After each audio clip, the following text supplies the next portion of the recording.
시편 89편 말씀을 계속해서 살펴보고 있습니다. 오늘까지 포함해서 우리는 시편 89편을 세 부분으로 나눠서 살펴보고 있습니다. 그 중에서 지난번에 살펴본 시편 89편의 상반부와 중반부에서는 인자와 성실로 언약을 지키시는 하나님에 관한 내용이 기록되어 있습니다. 다시 말해서 시편 89편의 앞부분에서는 하나님의 인자하시고 성실하신 성품과 함께 그 언약을 지키시는 하나님을 다루고 있다는 말씀입니다. 그렇다면 시편 기자가 이처럼 하나님의 성품과 속성을 비롯해서 주님께서 다윗 왕조와 맺으셨던 언약에 주목했던 그 이유가 무엇일까요? 왜냐하면 당시 본문이 기록되었을 당시에 이스라엘이 당면한 현실은 하나님께서 말씀하신 언약과 전혀 어울리지 않는 그러한 상황이 펼쳐지고 있기 때문입니다. 그래서 시편 기자는 절망 가득한 현실 속에서도 하나님의 성품을 기억하고 묵상하고 주님께서 허락하신 언약을 기억하고자 무척 애를 썼습니다. 왜냐하면 환경과 상황은 좋아지기도 하고 나빠지기도 하고 또 최악으로 되기도 하고 얼마든지 변할 수가 있지만 하나님과 주님의 말씀은 영원토록 변하지 않는다는 믿음이 그에게 있었기 때문입니다.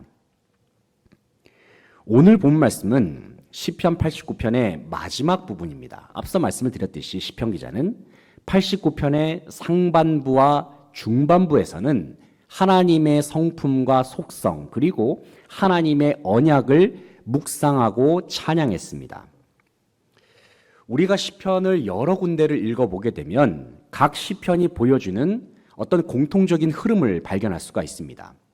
그 중에 한 가지는 이것입니다. 그것은 대부분의 시편의 경우에는 앞부분에서는 하나님 앞에 부르짖기도 하고 하나님의 성품과 하나님의 속성을 찬양하게 되면 보통 마무리 부분에서는 하나님께 소망을 두고 하나님 앞에 하나님의 은혜를 기대하는 어떤 긍정적인 분위기로 대부분 마무리가 되는 경우가 많습니다.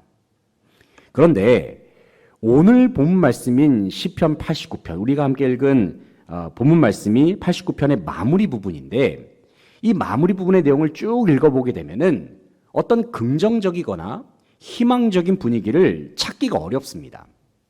오늘 본 말씀을 읽어보면은 뭔가 본문의 분위기는 내용이 마무리될 때까지 시편 기자가 이 절망적인 삶의 문제로부터 빠져나오지 못한 것처럼 그렇게 보입니다. 그냥 시편 기자는 본문을 마무리 지을 때까지 계속해서 인생의 고난과 어려움에 매몰된 것처럼 그렇게 보이기도 합니다. 하지만 우리는 오늘 본 말씀의 분위기를 마냥 부정적이고 절망적인 것으로만 보아서는 안 됩니다. 왜냐하면 본문의 상황이 절망적이라 할지라도 시편 기자는 하나님 앞에 부르짖는 것을 계속해서 포기하지 않고 있기 때문입니다. 물론 본문에 기록된 내용들은 시편 기자의 처절하고도 간절한 목소리 그리고 매우 적나라하다라고 할 수 있을 정도의 솔직한 목소리로 가득 차 있습니다.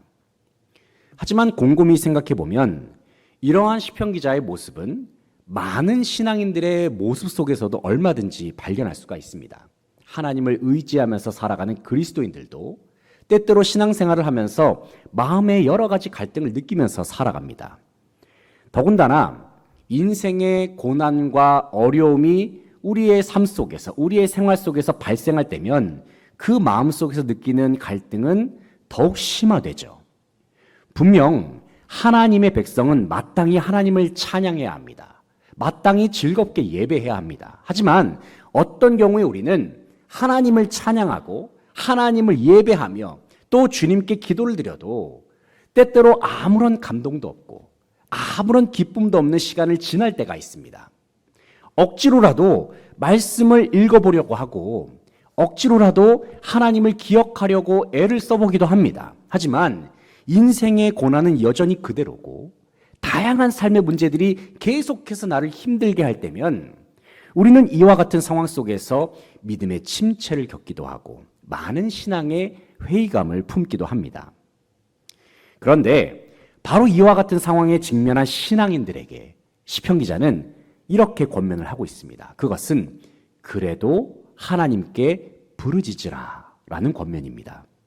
그것도 그냥 부르짖는 것이 아니라 솔직하게, 간절하게, 심지어는 처절하게 주님 앞에 부르짖을 것을 말씀합니다. 그 이유가 무엇일까요? 왜냐하면 하나님은 여전히 자기 백성을 사랑하시는 인자하신 하나님, 인자라는 단어 자체가 자기 백성을 향한 하나님의 사랑과 하나님의 긍휼, 하나님의 은혜를 포함하는 단어가 인자입니다. 인자하신 하나님. 동시에 하나님은 여전히 자기 백성을 향한 인자하심을 성실하게 이루시는 신실하신 하나님이시기 때문에 우리는 하나님 앞에 나아가서 부르짖어야 합니다. 오늘 본 말씀에서 시편 기자는 다윗 왕조가 지금 어려움에 처해 있거든요. 본문에서 나라가 망해버렸습니다. 다윗 왕조가 망해버렸어요. 이러한 상황 속에서 시편 기자는 다시금 하나님 앞에 간절하게 부르짖고 있습니다. 그런데 이러한 부르짖음은 그저 하나님 앞에서 무작정 부르짖는 그러한 기도가 아니었습니다. 시편 89편의 마지막 부분에 기록된 이 부르짖음은 하나님의 언약을 기억하면서 외쳐대는 그러한 부르짖음이었습니다. 동시에 이 부르짖음은 하나님의 성품과 하나님의 속성을 기억하면서 외쳐대는 간절한 부르짖음이었습니다. 이 시간 우리는 하나님의 언약과 주님의 성품을 기억하면서 부르짖는 시편 기자의 기도를 함께 살펴보기를 원합니다. 본문을 함께 묵상하는 가운데 인생의 어려운 순간 속에서 우리는 주님께 어떻게 부르짖으며 나아갈 수 있는지 한번 말씀을 중심으로 함께 생각해 볼 수 있기를 원합니다. 첫째로 우리는 어떠한 위기의 순간에라도 주님께 부르짖어야 합니다. 38절부터 41절까지의 말씀을 같이 한번 읽어보겠습니다. 38절부터 41절까지의 말씀입니다. 시작. 그러나 주께서 주의 기름 부음 받은 자에게 노하사 물리치셔서 버리셨으며 주의 종의 언약을 미워하사 그의 관을 땅에 던져 욕되게 하셨으며 그의 모든 울타리를 파괴하시며 그 요새를 무너뜨리셨으므로 길로 지나가는 자들에게 다 탈취를 당하며 그의 이웃에게 욕을 당하나이다. 아멘.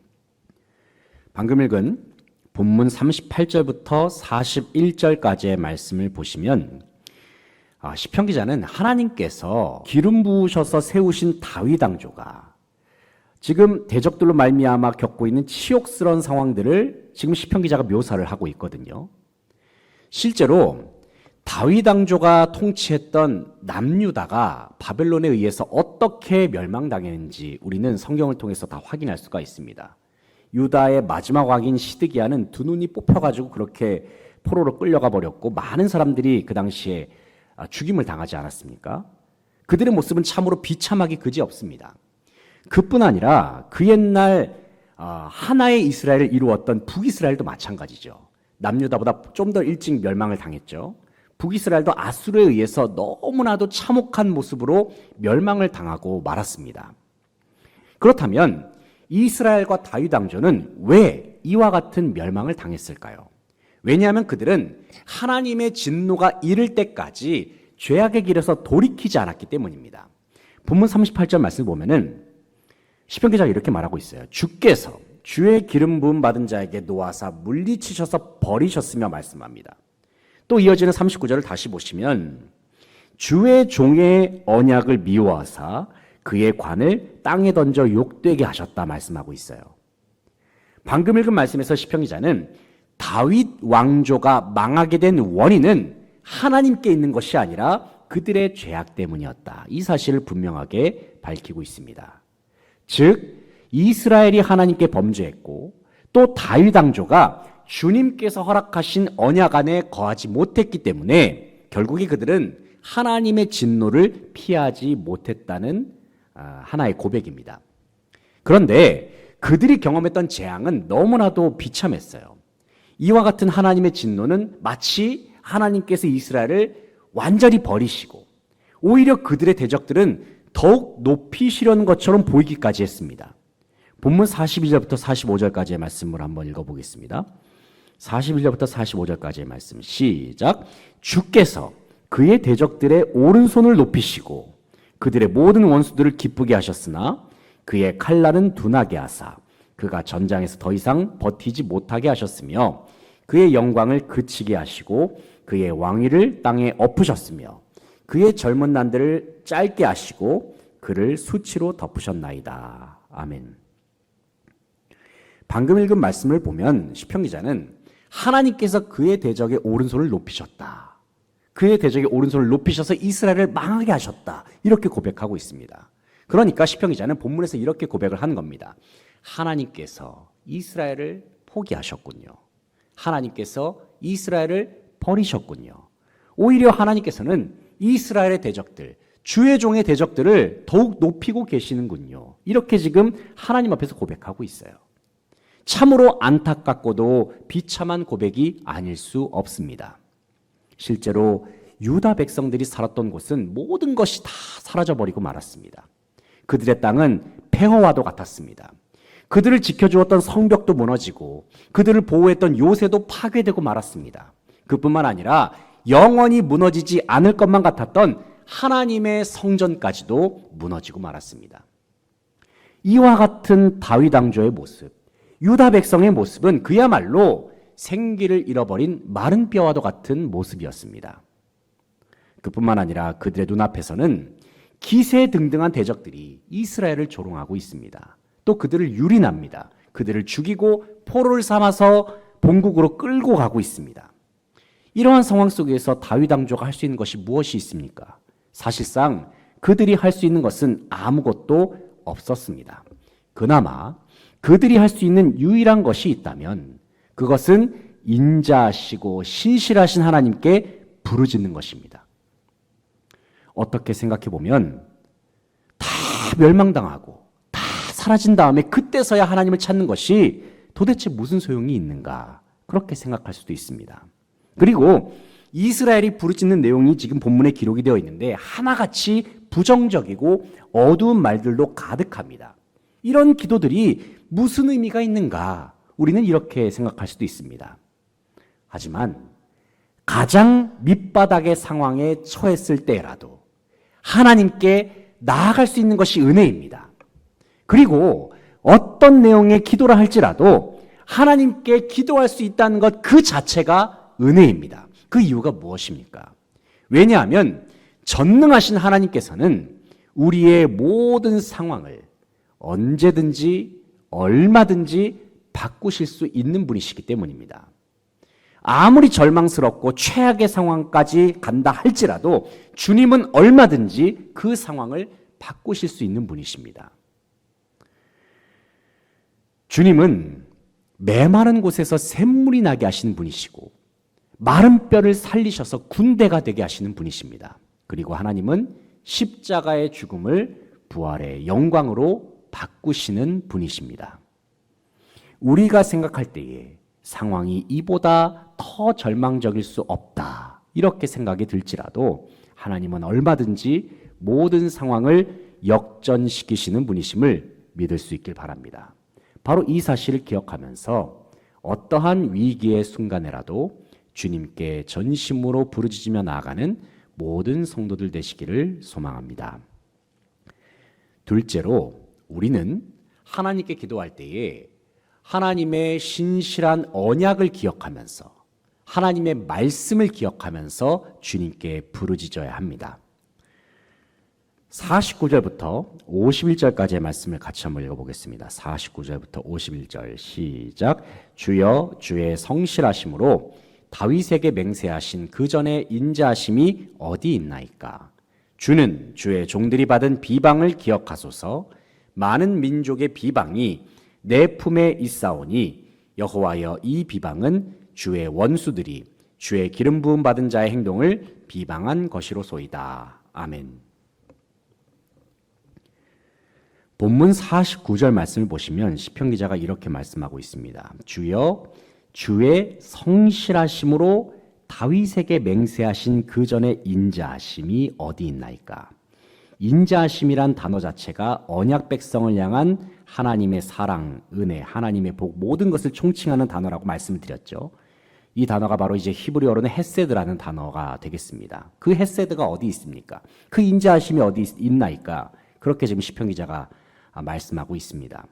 여기서 시편 기자는 하나님께 부르짖는 중에 주님께서 다윗 왕조와 맺으셨던 언약을 앞세우면서 하나님 앞에 부르짖고 있습니다. 왜 시편 기자는 주님께 부르짖을 때에 하나님의 언약을 강조하면서 그렇게 기도하고 있을까요? 왜냐하면 현재 이스라엘이 처한 상황은 하나님께서 허락하신 언약이 마치 깨진 것처럼 보이기 때문입니다. 또 이어지는 50절부터 51절까지의 말씀을 보면은 시편 기자는 하나님께서 언약 백성으로 삼으신 이스라엘 백성, 그리고 다윗 왕조가 이방 민족들에 의해서 조롱당하는 현실을 하나님 앞에 호소를 하고 있습니다. 50절 말씀 보시면 시편 기자가 다윗 왕조가 당하는 비방을 가리켜서 뭐라고 표현하냐면 주의 종들이 받은 비방, 이렇게 표현하고 있습니다. 다윗 왕조를 가리켜서 주의 종들이 받은 비방, 주님의 종들입니다라고 강조하고 있죠. 또 51절 말씀 보면 시편 기자가 다윗 왕조가 지금 이방 민족들로부터 지금 비방을 당하고 있는데 거기에 대해서 이렇게 말하고 있습니다. 51절 말씀 보시면 이 비방은 주의 원수들이 주의 기름 부음 받은 자의 행동을 비방한 것입니다. 이렇게 말씀하고 있어요. 여기서도 마찬가지로 시편 기자는 다윗 왕조를 가리켜서 주의 종들, 주의 기름 부음 받은 자임을 지칭하면서 말씀하고 있습니다. 주님의 소유입니다. 주님과 언약을 맺은 백성들입니다. 하나님과 언약을 맺은 백성들임을 계속해서 앞세우면서 그렇게 기도하고 있습니다. 성경에 기록된 언약의 내용대로라면 하나님의 백성을 조롱하는 대적들은 분명 하나님의 대적이기도 합니다. 이 부분은 하나님께서 그 옛날 아브라함과 맺으셨던 언약의 내용 속에서도 분명하게 확인할 수가 있습니다.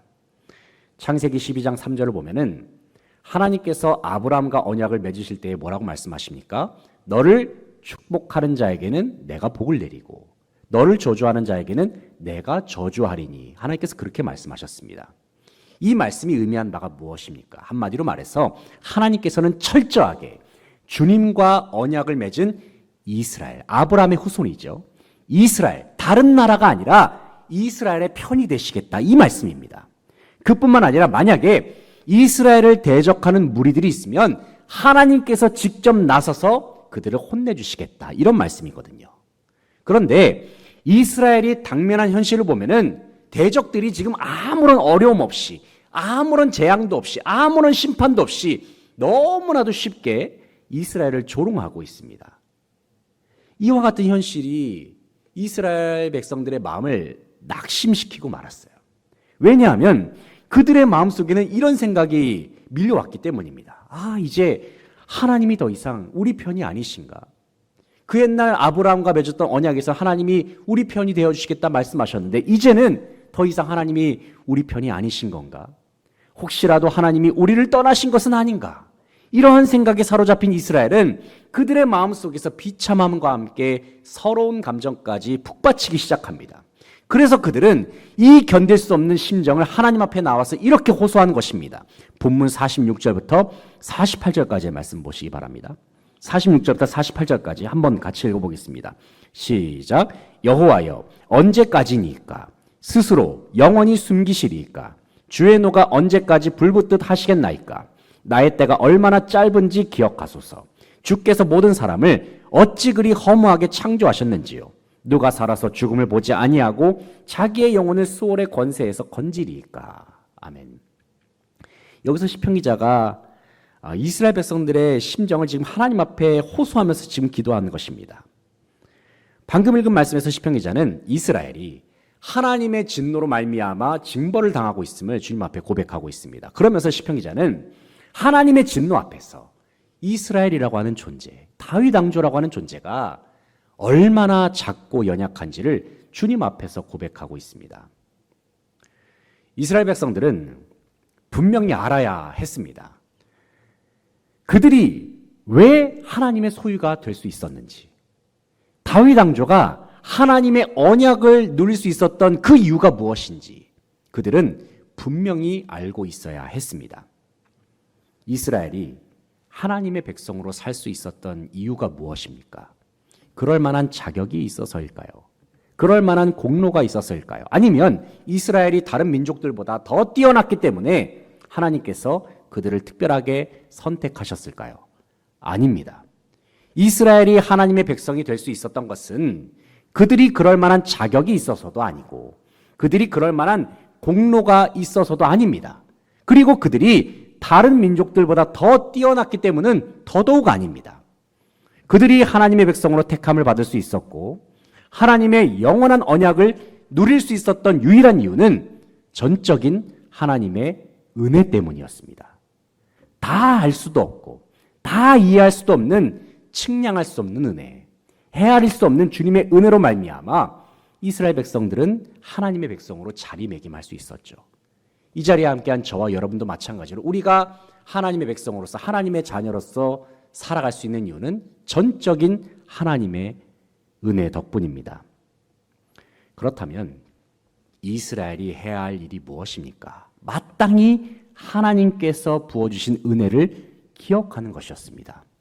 그리고 그들에게 허락하신 언약의 말씀을 신실하게 지켜나가는 것, 바로 이것이 이스라엘이 해야 할 일이었습니다. 하지만 이스라엘은 그렇게 하지 못했죠. 그들은 하나님의 은혜를 저버리고 말았습니다. 그들은 하나님의 언약에서 벗어나고 말았고 결국에는 돌이킬 수 없는 지경에까지 이르고 말았습니다. 그 결과 이스라엘은 너무나도 허무하게 비참한 멸망을 당하고 맙니다. 하지만 그래도 이스라엘에게 칭찬할 부분이 한 가지가 있습니다. 그것은 모든 것이 사라져버린 칠흑과도 같은 어둠의 상황 속에서도 이스라엘은 끝까지 하나님의 언약을 붙들었다는 것입니다. 왜냐하면 환경과 상황은 정말 말도 안 될 만큼 변해버렸지만 그래도 하나님의 말씀은 영원히 변하지 않는다는 믿음이 그들의 마음속에 있었기 때문입니다. 그리고 하나님은 주님께서 약속하신 말씀을 실제로 이루시는 성실하신 하나님이다라는 그 믿음이 있었기 때문에 그래도 이스라엘은 끝까지 언약의 말씀을 붙들고 주님 앞에 부르짖기도 하고 또 주님 앞에 간절한 기도로 나아갈 수 있었던 것입니다. 사랑하는 성도 여러분, 우리가 하나님 앞에 기도할 때에는 무엇을 붙잡고 무엇을 의지하면서 주님 앞에 기도로 나아가야 할까요? 상황과 환경이 얼마나 나아졌는지 하나하나 체크하면서 나아지면 더 기도하고 그런 식으로 우리가 기도하는 게 맞을까요? 아니면 내 마음 상태, 내 영혼 상태가 기도할 만한 상태가 될 때까지 지켜보면서 그렇게 기도하는 것이 맞을까요? 우리는 진정 무엇에 기대어서 기도해야 하고 무엇을 신뢰하면서 주님을 바라봐야 할까요? 특별히 우리가 기도할 때에는 영원히 변하지 않는 살아계신 하나님의 말씀만을 붙들고 기도할 수 있기를 바랍니다. 모든 것이 다 변해도 하나님의 말씀은 영원하고 하나님의 말씀은 변하지 않습니다. 말씀에 의지하여 드리는 간구는 반드시 이루어집니다. 왜냐하면 말씀에 근거한 기도는 주님의 뜻에 합당한 기도이기 때문입니다. 어떠한 상황 속에서도 영원히 변하지 않는 하나님의 말씀만을 붙들면서 주님께서 응답하실 만한 기도를 드릴 수 있는 모든 성도들 되시기를 소망합니다. 셋째로 우리는 결국에는 합력하여 선을 이루시는 주님을 찬양해야 합니다. 52절 말씀, 시편 89편의 마지막 구절입니다. 52절을 함께 읽어보겠습니다. 시작. 여호와를 영원히 찬송할지어다. 아멘, 아멘. 여기서 아멘이라는 이 단어 자체가 2번 나오고 있죠. 진실로 그러하다라는 뜻이 바로 이제 아멘이라는 단어가 되겠는데 한 번도 아니고 2번이나 반복이 되었다는 것은 정말로 진심을 다해서 이 고백을 했다는 것을 의미하는 것이거든요. 방금 읽은 이 52절의 말씀은 시편 89편의 마지막 구절입니다.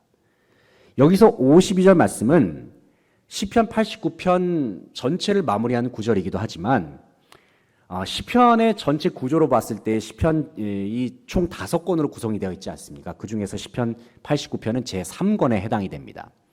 제3권 중에서 가장 마지막 시편이 89편이거든요. 그래서 시편 제3권을 마무리하는 구절로서 이 52절 말씀을 보기도 합니다. 분명 우리가 방금 읽은 52절의 말씀 그 이전까지의 말씀을 쭉 읽어보게 되면은 시편 기자는 89편이 마무리되는 시점까지 매우 부정적이고 절망적인 어조로 하나님 앞에 부르짖고 있습니다. 그런데 갑자기 52절에서는 지금까지의 흐름과는 어울리지 않게 느닷없이 하나님을 찬양하는 구절이 등장합니다.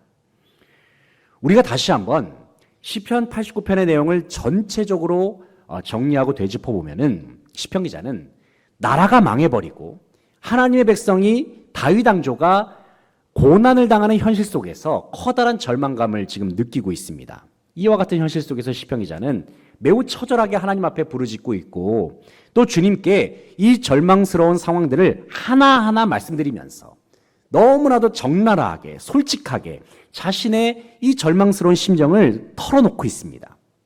하지만 이러한 시편 기자의 부르짖음은 단순히 힘든 현실로 말미암는 고통을 호소한다는 의미만 있는 것이 아닙니다. 다시 말해서 본문의 내용은 단순히 하나님 앞에서 자신의 힘든 것만 표현하고 어떤 신세한탄과 같은 그러한 수준의 내용이 아니라는 말씀입니다. 그렇다면 시편 기자는 89편에서 어떠한 믿음과 어떠한 마음으로 하나님 앞에 지금 부르짖고 있을까요? 시편 기자가 어떠한 마음의 중심을 품고 하나님 앞에 기도했는지 그 중심을 우리는 본문 52절 말씀을 통해서 다시 한번 확인할 수가 있습니다. 다시 한번 52절을 함께 읽어보도록 하겠습니다. 52절 시작. 여호와를 영원히 찬송할지어다. 아멘 아멘. 방금 읽은 구절에서 시편 기자는 여호와를 영원히 찬송할지어다 말씀하고 있습니다. 여기서 여호와를 영원히 찬송한다 이 말이 의미하는 바가 무엇일까요?